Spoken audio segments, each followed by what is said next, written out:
અત્યારે ઉનાળો છે અને બધાને સરબત ઠંડુ ઠંડુ ખાવાનું મન થતું હોય ને તો આજે હું પાન સોર બનાવવાનો છું. પાન સોર એટલે એવો છે કે પાન ઘણાને ખાવાનું ભાવતું હોય અને એનું આમ જોઈએ તો એના ધર્મગુણ બહુ સરસ છે કે પાનથી એક તો શરદી પણ નથી થતી. નાગરવેલના પાનમાં બહુ જ ગુણ હોય છે અને એની સામે છે વરિયાળી કે વરિયાળી છે ને અત્યારે ઉનાળામાં બહુ ઠંડક આપે છે, તમને લૂથી બચવા પણ મદદ કરે છે. ગુલકંદ છે, ગુલકંદ પણ બહુ ઠંડુ કે તમને એસિડિટી નથી થતી એનાથી.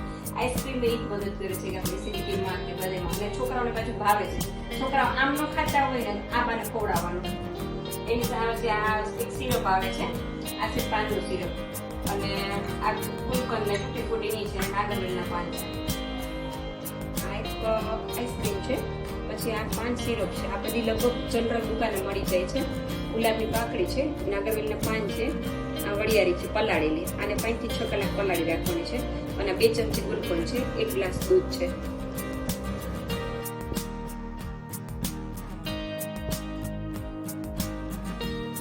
લીધા છે એટલે નાના નાના પીસમાં આવી રીતના કટિંગ કરી લેશે, જેથી આપણે ક્રશ કરવા વાંધો ના આવે.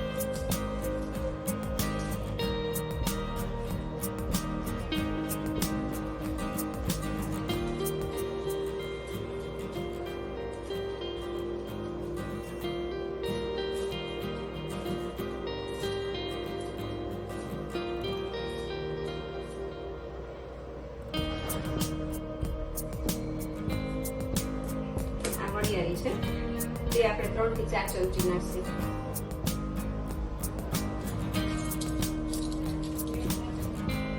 આને છે ને બ્લેન્ડર મારી દેવાનું છે, થોડું પાણી નાખી.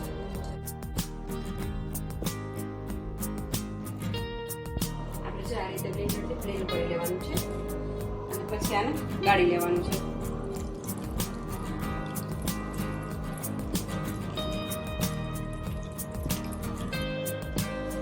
જ્યુસ છે ને અહીં આપણે તપેલીમાં લેશું, અડધો ગ્લાસ જેટલું છે. પછી આ 1 ગ્લાસ દૂધ છે,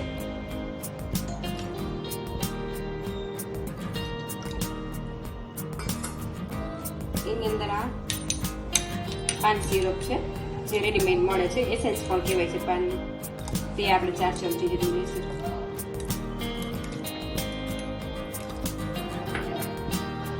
ગુલકંદ છે, 2 ચમચી ગુલકંદ લઈ લેશે અને આઈસ્ક્રીમ છે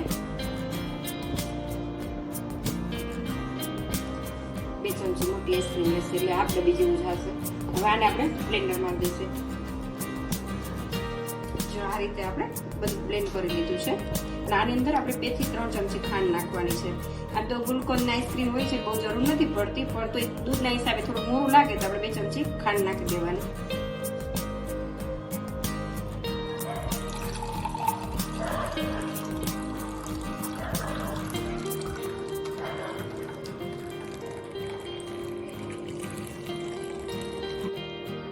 ફ્રેન્ડ્સ, તો તૈયાર છે આપણું 500 સરબત, ઠંડા ઠંડા કુલ જે ઉનાળામાં આપણને ઠંડક આપે છે.